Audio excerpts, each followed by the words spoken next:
triste com o que vem, como você lida com isso? Olha, ou revoltada? Os nossos sentimentos são sempre legítimos, né? Só que nós temos que perceber que toda vez que nós sentimos alguma coisa, ao contrário do que as pessoas às vezes têm noção, não é o mais profundo do nosso ser. Os nossos sentimentos vêm do processo mental. O Jung definia 4 funções básicas do ser humano, né? Pensamento e sentimento, de um lado racional, mental, e sensação e intuição do seu lado espiritual. Espiritual não dogmático, não religioso, mas assim, o seu corpo mais sutil, ok? Então, quando você tem um sentimento, significa que sua mente tem um valor, né? E aquele valor está sendo contrariado. Um sentimento que eu estou falando negativo, um sentimento de tristeza. Uma reação. Uma reação, uma frustração. Então, você tem que, você não pode reprimir isso. Mais uma vez é aquilo, a sua sensibilidade, a sua percepção. Por que eu estou tendo essa tristeza? Legítima, mas e você, quando válida. atende a pessoa e vê que a pessoa leva um choque com o que vem no tarô, você acha que essa pessoa depois ela para um pouquinho, dá uma respirada e concorda? Tem acontecido muito isso? Tem acontecido muito isso. Tanto é que a minha consulta eu gravo uma fita. Porque é evidente que ali em 1 hora de conversa, a pessoa não vai guardar todas as informações. Então o mais importante é a fita que eu gravo. Depois de uma posterior reflexão, calmamente vai caindo as fichas, ela vai entendendo melhor até aquela tristeza que ela teve naquele momento por algum desafio que está acontecendo. Em quanto tempo a pessoa tem que fazer essa leitura? Olha, isso também é uma pergunta bem interessante. O tempo é muito pessoal, né? Quanto tempo você vai ter para você realmente conseguir ter uma resposta ao seu tratamento de colesterol, né? Existe uma média. Eu indico uma consulta de tarô na média de 6 meses a 1 ano, tá? Uma consulta de tarô terapêutico. Por quê? Você vai sair dali com uma série de orientações e aconselhamentos em 12 áreas da sua vida. Mas de 6 meses a 1 ano, com qual frequência? Não, então. Uma vez por semana? Não, você faz uma leitura. Cada 6 meses? A cada 6 meses. Cada 6 meses se você fizer uma consulta comigo hoje, ok. Nem que você me pague $1 milhão, amanhã eu não vou fazer uma segunda leitura. Exatamente, eu não faço uma leitura amanhã de novo. Porque isso interfere no processo? Não, porque o tarô, você está desrespeitando o instrumento, o tarô. O tarô te trouxe uma série de informações que você precisa trabalhar. Que você digerir, trabalhar, tá? Se você não é o tarô que vai mudar a sua vida, né? É você que vai mudar pela sua consciência. Então o tarô está te trazendo a reflexão, ele está te dando tudo o que você precisa para transformar a sua vida. Então você tem que ter o tempo de ação. Exatamente. Se você não tiver seu tempo de ação, você vai falar, mas ele falou isso, é aquilo, e fica pondo em dúvida o terapeuta. Uhum. E é porque você não está agindo. Funciona, você quebra toda a sintonia, você quebra todo o mecanismo. Você não precisa nem esperar um dia, como se eu fizesse uma consulta para você e na sequência fizesse outra. É lógico que vão sair cartas diferentes. Então o que vale é a primeira vez, é a sua intenção, a intenção do profissional e o que está saindo ali.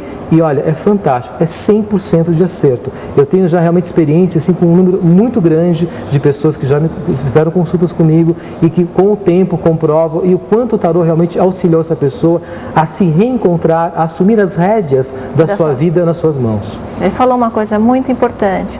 Muitas vezes você está em casa, você está numa situação difícil, você vê que está todo mundo te manipulando, mas é por quê? Porque você não tomou a rédea da sua própria vida em suas mãos. Você está aqui no mundo, teus pais te trouxeram, você tome as rédeas e dê a direção à sua vida. Pegue instrumentos, seja um tarô, seja um outro paranormal, seja a parte profissional. E eu acho importante tomar a rédea das suas vidas, da sua vida particular, da sua vida. Aran, referente à participação do tarólogo no mundo espiritual, existe uma relação boa com o tarólogo, o numerólogo, o astrólogo, ou existe uma concorrência, uma disputa? Como é que é isso? Também se assemelha a todas as áreas. É evidente que existe. Quanto mais a pessoa está ligada ainda ao seu ego, né, ela vai ver de uma forma egóica e vai muitas vezes sentir exatamente a concorrência, vai achar que alguém está ocupando o espaço dela, ou ela não vai concordar com aquela visão daquele outro profissional e vai criticar, vai julgar. Então existe como em qualquer área, mas também sem dúvida nenhuma, né, eu tenho visto com muita felicidade, né, que tanto os astrólogos, os numerólogos, os tarólogos, né, estão realmente ampliando muito a sua consciência pelo próprio momento que nós estamos vivendo e mais assim preocupados em ser um canal do desenvolvimento do próximo nessa parte da espiritualização. Não gerando uma dependência. Não gerando de forma nenhuma.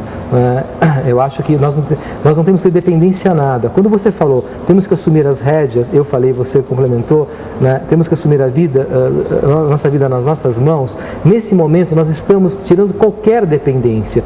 Estamos inclusive assumindo a responsabilidade dos fatos que aconteceram, mesmo que foi um acidente, mesmo que foi, quando a gente fala assim, aquela pessoa foi culpada. Não, sabe, é uma carta, tem uma carta do tarô, a carta do carro, que nos diz exatamente isso, né?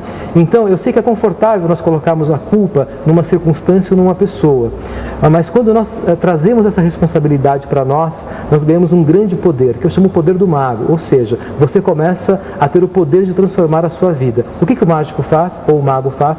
Transformações. Então, imagine que poder que nós temos, né, em transformar a nossa própria vida. Outra pergunta, o tarô nunca vai tirar a pessoa da vida profissional e técnica na Terra? Ou seja, vai atrapalhar a evolução material da pessoa? Em hipótese nenhuma, né? Muito pelo contrário, eu acredito que não existe um único caminho, seja para que uma ferramenta para você. Então, assim, eu hoje falo que a pessoa pode ter qualquer filosofia, qualquer religião, qualquer instrumento do seu desenvolvimento espiritual. E, mais uma vez, não existe um único propósito. Eu não consigo ver no mundo, aqui na Terra, todo mundo desenvolvendo um propósito só espiritual, todo mundo sendo um líder religioso. Eu acredito que existem grandes empresários que são verdadeiros yogis, pessoas extremamente espiritualizadas e que estão trabalhando num outro setor, que é o setor material, fazendo com que a sua empresa dê condições aos seus funcionários de realmente sentirem prosperidade, sentirem felicidade. Então está tudo certo no lugar certo, né? Então o empresário que está aí nos assistindo pode fazer sua consulta, que ele vai continuar liderando, sendo o chefe da família. A busca espiritual não é uma fragilidade do ser humano. A busca espiritual é vamos dizer, um equilíbrio mente, corpo e espírito. Sem dúvida. Olha, tem um exemplo que eu gosto de dar muito, né, que é a carta do louco. Você muitas vezes vê o hippie, né, e acha que aquela pessoa está ali por um dom natural dela, por um instinto, pelo espírito dela, e às vezes não é. É uma pessoa que não teve a coragem de ir em busca do seu desafio maior, do seu propósito de vida, que poderia até ser um empresário, né? Então, e tem um empresário que, na verdade, às vezes, que aconteceu comigo isso daí, né, ele foi induzido a assumir responsabilidades, né, a colocar uma fantástica maquiagem, o terno, a gravata, acreditar que ele era aquela personalidade e anular completamente a sua natureza, o seu espírito. Então, as duas coisas estão erradas. Tanto o hippie, que na verdade ele está ali, e você vê isso pela crítica. Quando o hippie não está feliz com a sua condição, ele critica muito a sociedade, ele critica muito o empresário. A mesma coisa o empresário. Quando ele não suporta o diferente, né, ele não suporta olhar para aquele hippie, é porque dentro dele existe uma projeção. Então, isso que eu acho interessante. E quando nós invertemos os valores, aí as pessoas dizem que nós somos loucos, né? Por isso mas é importante a consciência. A consciência, o não radicalismo e o respeito às escolhas do ser humano. Total. Se ele escolher ser um empresário, eu conheço empresários maravilhosos, que nós temos um exemplo que é o nosso querido Antônio Hermínio de Moraes, que faz esse trabalho maravilhoso de benemerência, do Hospital da Beneficência Portuguesa, e com as pessoas que são na área mais descontraídas e que movimentam o mundo, né? Uhum. O que o tarô fala do amor como força universal?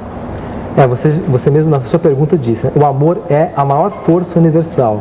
E o tarô, ele diz na carta do Sol, que é talvez o astro que hoje nos dá a maior fonte de energia, né? Nós nos alimentamos no fundo de Sol, os alimentos, eles são a fonte maior, que é o Sol.